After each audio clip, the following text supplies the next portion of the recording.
Assalamualaikum warahmatullahi wabarakatuh. Perkenalkan, nama saya Nur Asri Ramadhani Putri. Saya dari Prodi Kedokteran Hewan 2021 dengan NPM 0210210042. Jadi di sini saya akan membahas tentang arsitektur Islam, khususnya masjid. Islam merupakan agama yang terbaik yang ada di dunia. Dalam Islam, kita bisa membahas segala hal. Salah satunya tentang kebudayaan Islam seperti musik Islam, kaligrafi Islam, keajaiban Al-Quran, arsitektur Islam, dan lain-lainnya. Kebudayaan Islam yang menarik untuk dibahas adalah arsitektur Islam.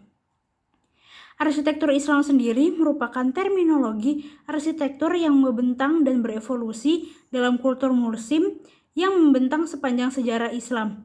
Arsitektur Islam mencakup bangunan religius, sebagaimana pula arsitektur sekuler.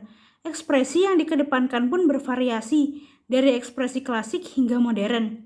Secara khusus, sejarah dari arsitektur Islam dibangun segera setelah masa Nabi Muhammad SAW. Sejak awalnya, arsitektur Islam ini berkembang dari pengaruh Romawi, Mesir, Persia, dan Bizantium. Contohnya dapat kita telusuri hingga awal 690 Masehi dengan diselesaikannya pembangunan Kubat As-Sakrah di Yerusalem. Jadi bangunan ini menyertakan di dalamnya interior yang dinaungi kubah bundar dikelilingi dengan ornamen repetitif dekorasi Arab. Kemudian arsitektur Islam sendiri sudah tersebar di seluruh penjuru dunia dan modelnya yang bermacam-macam. Salah satu arsitektur Islam yang menarik untuk dibahas adalah masjid. Masjid merupakan suatu bangunan gedung atau lingkungan yang berpagar di sekeliling, yang didirikan secara khusus sebagai tempat beribadah pada Allah Subhanahu wa Ta'ala, khususnya untuk mengerjakan sholat. Istilah dari masjid sendiri berasal dari kata sajada yasjudu yang berarti bersujud atau menyembah. Sejarah dari masjid adalah ketika Nabi Muhammad SAW tiba di Madinah. Ia memutuskan untuk membangun sebuah masjid yang dikenal dengan nama Masjid Nabawi, yang berarti Masjid Nabi. Masjid Nabawi dibangun di sebuah lapangan yang luas. Di Masjid Nabawi ini juga terdapat mimbar yang sering dipakai oleh Nabi Muhammad SAW.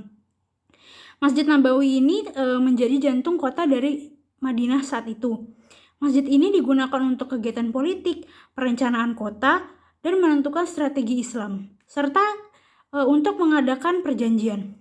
Bahkan di area di sekitar masjid digunakan sebagai tempat tinggal sementara oleh orang-orang fakir miskin. Selanjutnya, saya akan membahas tentang contoh masjid yang berpengaruh di dunia. Di sini ada 4. Yang pertama yaitu Masjidil Haram. Masjid, tentu kita sebagian besar umat Islam yang ada di seluruh dunia pasti tahu Masjidil Haram. Di sana terdapat Ka'bah sebagai kiblat umat Islam saat melaksanakan kewajiban ibadah sholat. Banyak orang-orang yang ingin bisa merasakan sholat di Masjidil Haram. Tempat yang paling suci bagi umat Islam ini juga begitu besar, karena dapat menampung hingga 4 juta orang selama pelaksanaan ibadah tahunan. Selain untuk haji, biasanya umat Islam juga berkunjung ke Masjidil Haram untuk melaksanakan ibadah umroh. Bahkan sebagai kiblat umat Islam telah dibangun jauh sebelum adanya Masjidil Haram. Kiblat umat Islam ini dibangun oleh Nabi Ibrahim dan putranya Nabi Ismail. Yang kedua adalah Masjid Nabawi. Masjid Nabawi adalah masjid ketiga yang dibangun dalam sejarah Islam. Kini masjid yang dibangun langsung oleh Nabi Muhammad ini menjadi salah satu masjid terbesar di dunia. Tak hanya megah, kapasitas dari Masjid Nabawi ini juga menampung hingga sebanyak 1 juta jamaah. Kemegahannya semakin lengkap dengan adanya 10 menara dengan tinggi sekitar 105 meter. Dan di Masjid Nabawi ini juga terdapat makam Nabi Muhammad. Di sini juga terdapat makam dari 2 sahabat Nabi, yaitu Abu Bakar As-Siddiq dan Umar bin Khattab. Masjid ketiga adalah Masjid Quba. Masjid Quba adalah salah satu masjid yang menjadi masjid pertama di dunia. Masjid ini dibangun oleh Nabi Muhammad pada tahun 1 Hijriah atau tahun 622 Masehi. Lokasi dari masjid ini ada di Quba, sekitar 5 km sebelah tenggara kota Madinah.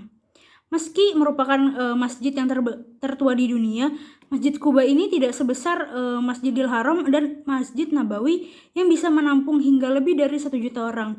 Masjid Quba ini hanya bisa menampung hingga 20.000 jamaah. Dan yang terakhir adalah Masjidil Aqsa.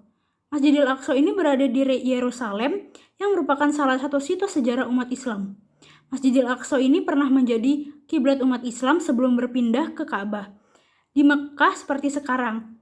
Jadi Masjidil Aqsa ini juga menjadi bagian sejarah dari peristiwa Isra Mi'raj. Perjalanan Nabi Muhammad dari Masjidil Haram menuju Masjidil Aqsa, kemudian ke langit dan menerima perintah dari Allah Subhanahu wa Ta'ala agar umat Islam menjalankan sholat 5 waktu setiap hari. Selanjutnya, apa sih yang membuat saya tertarik untuk mempelajari arsitektur Islam? Salah satunya adalah masjid. Jadi saya tertarik dengan sejarah dari arsitektur Islam, khususnya masjid, karena masjid ini merupakan tempat ibadah umat muslim dan bangunan dari masjid sendiri ini sangat beragam. Serta tiap daerah yang memiliki masjid ini pasti memiliki sejarah menarik yang bisa kita ketahui agar kedepannya pengetahuan tentang masjid kita ini tidak hanya berfokus pada sejarah masjid yang berpengaruh, namun juga pada masjid yang ada di daerah kita. Serta pemanfaatan dari masjid ini juga dapat kita ketahui dengan lebih detail saat kita mempelajari tentang masjid. Sekian pembahasan dari saya, kurang lebihnya mohon dimaafkan. Saya akhiri, wassalamualaikum warahmatullahi wabarakatuh. Terima kasih.